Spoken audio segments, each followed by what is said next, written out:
This is the Cowboys Report. I am Tom Downey. It's a mailbag. We answer your questions via Super Chat, super thanks, or just general question as well. There were some super thanks I want to give some love to. William Mihan Demon had super thanks that were a little bit outdated or not relevant to a future cut, so I answered them and promised a shout out. We'll get to Jeremy Chuggs' burner question in a second here. But super thanks is a new feature here on YouTube, new-ish feature.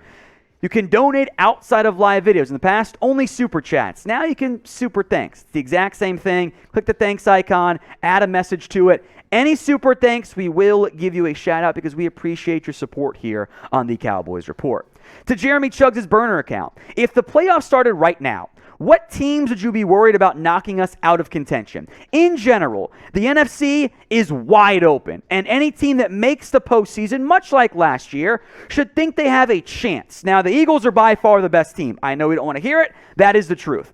The Minnesota Vikings have not been a consistent contender. I absolutely think the Cowboys can win, and we'll play them here in a little bit. The Seahawks and Falcons are division leaders, despite having worse records than the Cowboys. You can beat those teams.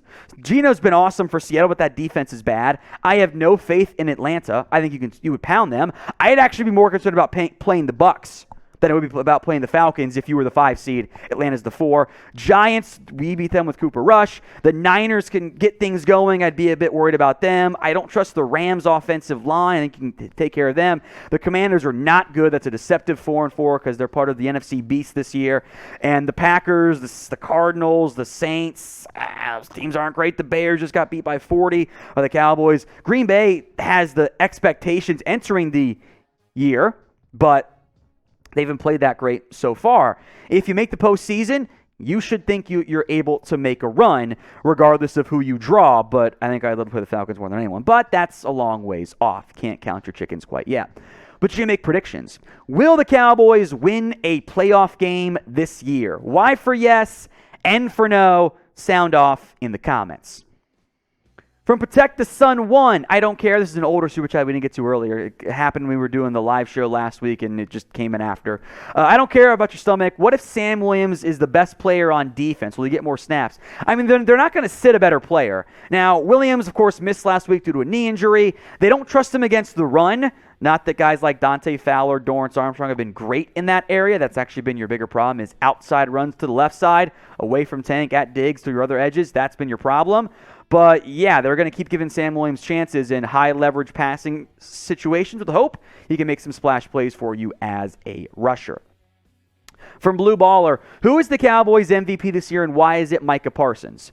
Well, I think you're right. I think he's your best player. No disrespect towards others, but, yeah, Micah's been your MVP so far this year. I think under-the-radar players, Brett Maher's been great at kicker. Knock on wood. He's been great. He's been awesome this year. Cooper Rush kept your season afloat. You could have easily tanked. They didn't. Get the coaching staff credit, defense credit. You give the backup QB credit there too. Your ground game has been a lot better, so offensive line, Zeke, etc. I think Tank Lawrence, Trayvon Diggs have been great. But yeah, Micah's your MVP. Speaking of Micah, how many sacks will Micah Parsons finish with this year? Off to a strong start. It's the pinned comment on today's show, so if the ad break comes here on YouTube, take advantage of it. Head down there. How many sacks for Micah this year? From Rico Johnson, TP plays the perfect amount of plays. Maybe touches can increase, especially in the passing game, because he only needs about 12 to 15 rushes. I view the touches the same, so that doesn't really change things for me. My point is this. Over the years, we've heard different things from the Cowboys as to why they aren't giving the ball more to Pollard. You know, he's not good enough yet. He's not ready yet. He can't handle being the lead back for a game. He's not a workhorse guy. And they clearly don't think he can handle 20-plus carries. I mean, that was true in college, etc. They view him as more, I'll go with the race car analogy, like he's the explosive player, right? But every time they say, oh, he can't handle more, he then gets a little bit more. And every year, last 3 years, his efficiency's gone up, despite getting more of the workload. Like, he's on pace for a career year in touches, and he's blowing out his efficiency numbers. So I just want to see if he can do it. If the answer is that, okay, I'm not saying don't get the ball to Zeke at all. These smash and dash work well together. But if I can get, even if the explosive plays, I'll put it this way, you can cut his explosive plays in half, and he still has more than Zeke. And I don't think if you give him 5 more touches a game, the explosive play rate is going to drop by half or his average is going to drop by 2 yards. I don't even think that's going to happen. So I kind of want to see, I'll take a little bit less efficiency, and it will still be better than what the overall ground game is right now. And it keeps Zeke fresh too. I'm actually more worried about Zeke not being healthy than I am Pollard being a little bit tired in the fourth quarter, because I can use Zeke as my closer then. So it's not an either or for me. Let's see how we can maximize both. Robert Huerta, can we play AB in the slot and Bland outside? I mean, you can, but the Cowboys have only played Bland at nickel, so I don't see any need to switch that around. I think you keep Bland at nickel and be very happy there. Today's show is made possible by our sportsbook partner, BetUS, and with the Cowboys on bye and coming off a win, we're bringing back the BetUS jersey deal. Here's how you can get it. Head over to chatsports.com/bet and use promo code Cowboys125. When you sign up and deposit at least $100 using that URL and that promo code and place a bet, you get a 125% deposit bonus from BetUS, and then we will hook you up with a Cowboys jersey. We've got some Micah, some Dak, wide array of jerseys, official Nike ones, not the knockoff ones. Now, these are real, officially licensed NFL jerseys. Email us, jersey@chatsports.com, if you want in on this deal. We'll send you a list of the information we need. It's like a screenshot of your account, your first bet, your shipping address, size, etc. Stuff to know that A, you actually signed up, and B, to get you the jersey and the size that fit properly. If you have any questions, any at all, email us, jersey@chatsports.com. Tony Gilbert, how about them Cowboys? F Jeremy. You can always type F Chugs in the comment section. Jay Elam, $5. Thank you, Jay. What are the odds we get Odell Beckham? I would not rule out OBJ. I really wouldn't. It comes down to, when is he healthy? It seems like every other week the timeline for a return gets pushed back, and I don't think he's made great progress relative to other players through NFL teams have made progress. Like, he's behind where Gallup was. Now, injury came in later, but he's still behind what Gallup's rehab was. You're thinking maybe December now at this point for a return. And what does he want money-wise?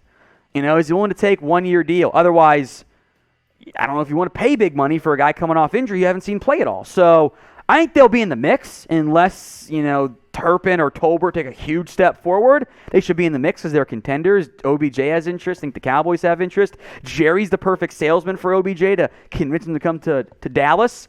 But I think we'll know more in about a month than we will right now. If you haven't already, please make sure you guys are subscribed at youtube.com/@CowboysTV. If you want to be a part of the mailbags, then you got to be subbed. Otherwise, there's no way for you to actually get on the show and be a part of the mailbag. So hit that red button, or black and white if you're on the new version, right now. Gamer Mode, is Micah the favorite for Defensive Player of the Year? He has been the betting favorite, yes. He's got the hype around him. Also, PP, baby, that means pay Pollard, just so we're clear on that one. $2 from Gary Sane, RIP, Ray Guy, another good one gone. Yes, those of you who did not hear, Ray Guy, the Hall of Fame punter, did indeed pass away. Gary's right, RIP indeed. Very sad. From Gary Sane to Gary the Snail, funny turn there. Some draft targets for the Cowboys.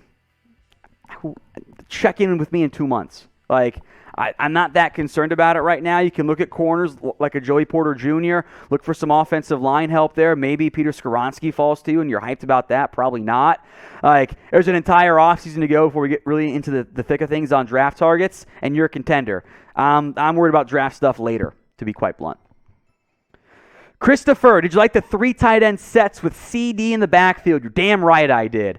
I mentioned earlier the forced creativity. That's what happened there with Kellen Moore and the Cowboys. They wanted to give Pollard a breather. They wanted to keep him fresh for late in the game if needed, and they got creative with 0-3 personnel. I actually have the numbers here because we're going to talk about this on a future segment. The Cowboys had a singular drive, 6 reps of 0-3 personnel. That is 0 backs, 3 tight ends. That's where the 0 and the 3 come from. 2 receivers. Lamb lined up in the backfield. That package was used by the entire NFL last season 13 times. And the Cowboys did it 6 times in one game. That's some creativity. I loved it. I hope it stays because next time run the angle route 1 time with Lamb out of the backfield. Jesse Gonzalez, the Cowboys going after Cedrick Wilson for a trade. I don't think so. I'm fine with not really going after him. Like, he gives you better depth, but he's not a 2. He's not even a 3 right now in Miami. He's kind of just like that 3-4 guy. I think you have that in Noah Brown.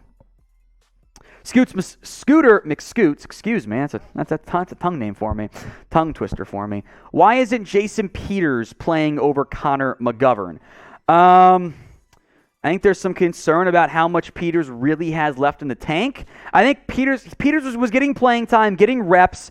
Then he got hurt, and that kind of put him behind the 8 ball a little bit. I've been pretty underwhelmed by McGovern. Some tough situations going up against different players, and just tough matchups overall.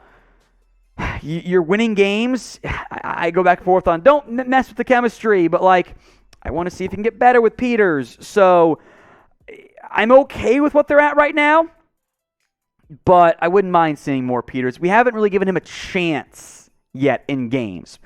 So in the meantime, who do you want? Pick a left guard for me. JP for Jason Peters, CM for Connor McGovern. Let me know in the comments right now. Who would you have at left guard? Jay Elam, I say sign OBJ right now. Get him the playbooks we can study. What takes 2 to make a deal, though?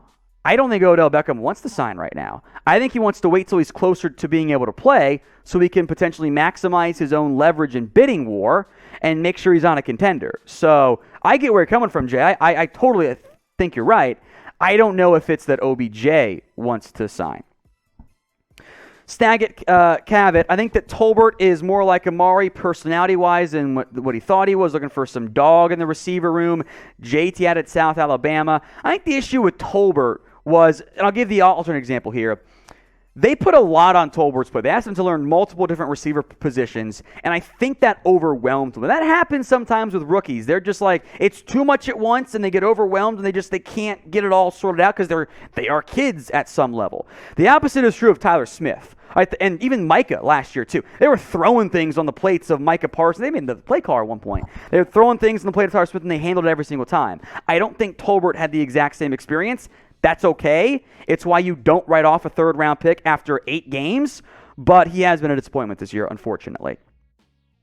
Prediction time. What will be the Cowboys' record this season? Let me know in the comments. They're 6-2 so far in the bye week. What'll end up happening?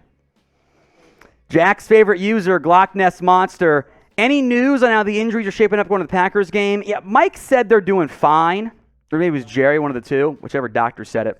Of course, non-doctor. I think they'll be in pretty good shape. We'll know more next week when they get back to practice. It's kind of it's a nice break for the Cowboys players, as long as they don't get dinged for anything off the field. So they should be healthier once they all get back. Overall, Cowboys in pretty decent health shape here.